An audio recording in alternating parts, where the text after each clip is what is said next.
जय गुरुदेव परम वंदनीय माता जी और माँ गायत्री की सूक्ष्म उपस्थिति को मानते हुए अपनी बात का आरंभ गायत्री के पावन और दिव्य मंत्र के साथ करना चाहूँगा। गायत्री का मंत्र जो कि हमारे अंतर मन के सारे दुर्गुणों को हटाने का मंत्र है, हमारे भीतर के वो सारे सद्गुणों को जगाने का मंत्र है। यदि वो जाए तो हम वो प्रत्येक कार्य कर सकने में सक्षम हो जाते हैं जो आज तक हमें असंभव लगते हुए हैं।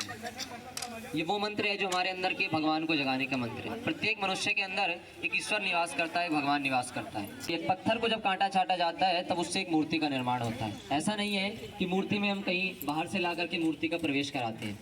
पत्थर को ही काट छाट करते हैं, उसका बाहरी आवरण को हटाते हैं, तब जाकर के वो मूर्ति का रूप लेता है। इसी प्रकार प्रत्येक मनुष्य के अंदर भगवान का निवास है। जरूरत है इस चीज़ की कि हमें अपने बाहरी आवरण को हटाना है। बाहरी आवरण किस चीज़ का?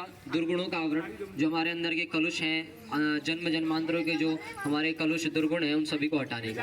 और उसका जो माध्यम है वो केवल और केवल गायत्री मंत्र है। गायत्री मंत्र के उच्चारण मात्र से वो सारे के सारे दुर्गुण दूर हट जाते हैं। आइए उसी भाव के साथ कि वो गायत्री मंत्र हमारे भीतर के दुर्गुणों को हटाए, हमारे अंदर सत्प्रवृत्तियों का, सद्गुणों का प्रवेश कराए। एक साथ एक स्वर में दोनों हाथ गोद में रख लें, कमर सीधी कर लें, आंखें बंद कर लें। एक साथ एक स्वर में गायत्री महामंत्र। ओम भूर्भुवः स्वः तत्सवितुर्वरेण्यं भर्गो देवस्य धीमहि धियो यो नः प्रचोदयात्। प्रणाम आप सभी को। परिजनों, आज का दिन बड़े ही सौभाग्यशाली दिन है कि आप सभी आज बड़े ही दिनों बाद एक साथ एक ही समय पर एक ही स्थान पर आपस में मिल पा रहे हैं। और ये दिन सौभाग्य का इसलिए भी हो जाता है कि आज से प्रकृति खिल उठती है। आज से खुशी और मुस्कान के फूल हर जगह खिल उठते हैं। उल्लास, उत्साह और प्रकृति के अभिनव सृजन के प्रतीक नवीन पल्लव प्रत्येक वृक्ष पर परिलक्षित होते दिखाई पड़ते हैं। इसी प्रकार जब मनुष्य में ज्ञान का, शिक्षा का प्रवेश होता है, माँ सरस्वती का अनुग्रह बरसता है, तो स्वभाव में, दृष्टिकोण में, क्रियाकलापों में वसंती वसंत बिखरा दिखता है। और यह अनुग्रह कर बरसता है जब हमारे जीवन में स्वाध्याय हमारे दैनिक जीवन का अंग बन जाए, ज्ञान की गरिमा को हम लोग समझने लग जाएं, उसके प्रति हमारे मन में एक उत्कंठा जाग पड़े। तब हमें समझना चाहिए कि सरस्वती पूजन की प्रक्रिया ने हमारे अंतःकरण तक प्रवेश पा लिया। वो एक कथा आती है कनाडा की एक अमीर श्री पियरे थॉमसन की। पियरे थॉमसन ने अपने अंतिम दिनों में $1000 की वसीयत अपने सबसे विश्वास पात्र नौकर जोसेफ के नाम कर दी। जोसेफ नामक व्यक्ति को जब वो धनराशि मिली तो उसने उस धनराशि को अपने गांव में बन रहे एक स्कूल के निर्माण हेतु दान कर दिया। और उसने कहा कि मुझे जो कुछ भी मजदूरी में मिलता है मैं उसी से संतुष्ट हूँ। किसी कारणवश मैं तो नहीं पढ़ पाया, लेकिन मेरी आने वाली पीढ़ी, मेरे अन्य बंधु बांधव इससे क्यों वंचित रहे। परिजनों, जब हमारी सोच इस प्रकार की हो जाती है, जब दूसरों के सुख को हम अपना सुख मान बैठते हैं, तब जा कर के हम वास्तव में ज्ञानी कहलाते हैं, शिक्षित कहलाते हैं। और आज ये बसंत का पावन पर्व हमें यही बतलाने के लिए आया है, यही सिखलाने के लिए आया है कि हमारे भीतर वसुधैव कुटुंबकम का भाव उमड़े। हम इस समाज के प्रति, इस संस्कृति के प्रति, अपने देश के प्रति कुछ ऐसा कर जाए कि ये समाज हमें इस रूप में याद रखे कि हमने मरते दम तक अपने आप को, अपने जीवन को इस समाज के लिए जिया। प्राणी मात्र से प्रेम करने की भावना हम लोगों ने सिखाई, और यही आज का ये बसंत का पर्व हमें सिखाने के लिए आया है। प्रज्ञा पुराण में एक बड़ी सुंदर कथा आती है। कुछ व्यक्ति एक वट वृक्ष के नीचे बैठ करके वार्तालाप कर रहे थे। वो सारे ही इस संसार के झंझटों से परेशान होकर के भाग आए थे और साधु बनने को जा रहे थे। तब एक व्यक्ति ने कहा कि हम सभी लोग जा तो रहे हैं, जंगल जाएंगे, तपस्या करेंगे, लेकिन ये तो बताओ जब भगवान प्रकट होंगे तो उनसे मांगेंगे क्या। तब दूसरे ने कहा कि अन्न मांगेंगे, बिना अन्न के तो हमारा जीवन का गुजारा संभव ही नहीं है। तीसरा बोला नहीं, बल मांगेंगे, बल के बिना हमारा जीवन निरर्थक है।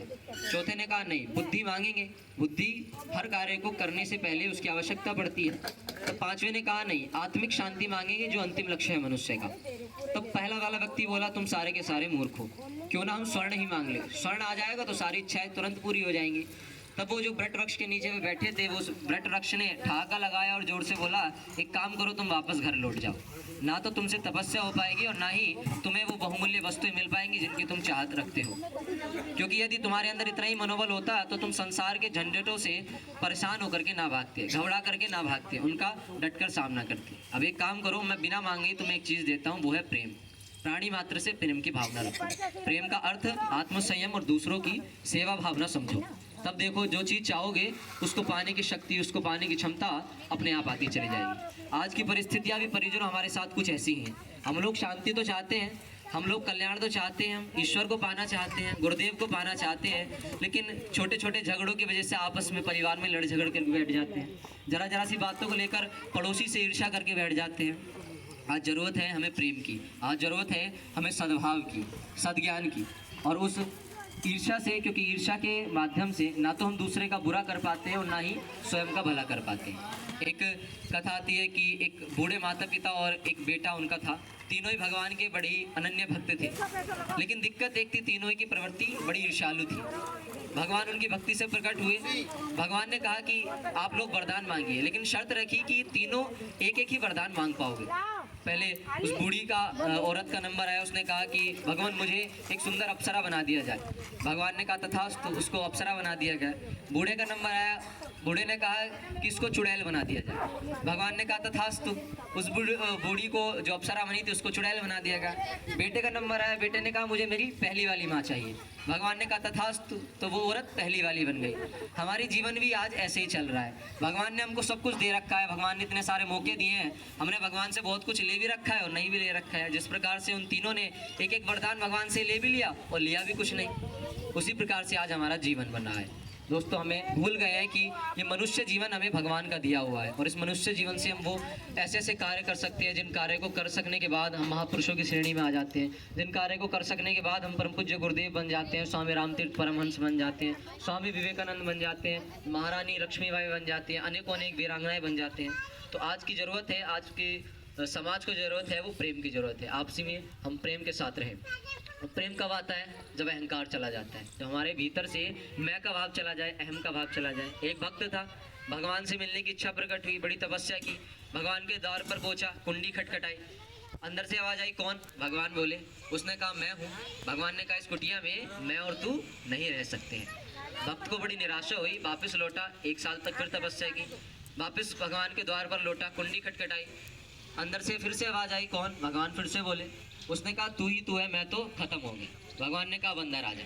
तो जिस दिन हमारे अंदर का मैं खत्म हो जाता है, जिस दिन हमारे अंदर का अहंकार खत्म हो जाता है, उस दिन हमारे भीतर प्रेम की भावना आ जाती है। उस दिन ये समाज हमें अपना परिवार लगने लगता है। वसुधैव कुटुंबकम की जो भावना इस पूरे विश्व को परम पूज्य गुरुदेव सिखलाते हैं, वो हमारे अंदर आनी शुरू हो जाती है। परिजनों, आज हम जब इस पर्व को मनाने के बाद घर लौटे, तो आज एक संकल्प यहाँ से लेकर के जाएं, और वो संकल्प हो प्रेम का। हम घर पर, परिवार पर, आपसी समाज में प्रेम के साथ अपना जीवन गुजारें। इसी बात के साथ, इसी भावनाओं के साथ मैं अपनी बात को समाप्त करता हूँ। पुनः आपको बसंत पंचमी की हार्दिक शुभकामनाएं, बहुत बहुत मंगल कामनाएं। धन्यवाद।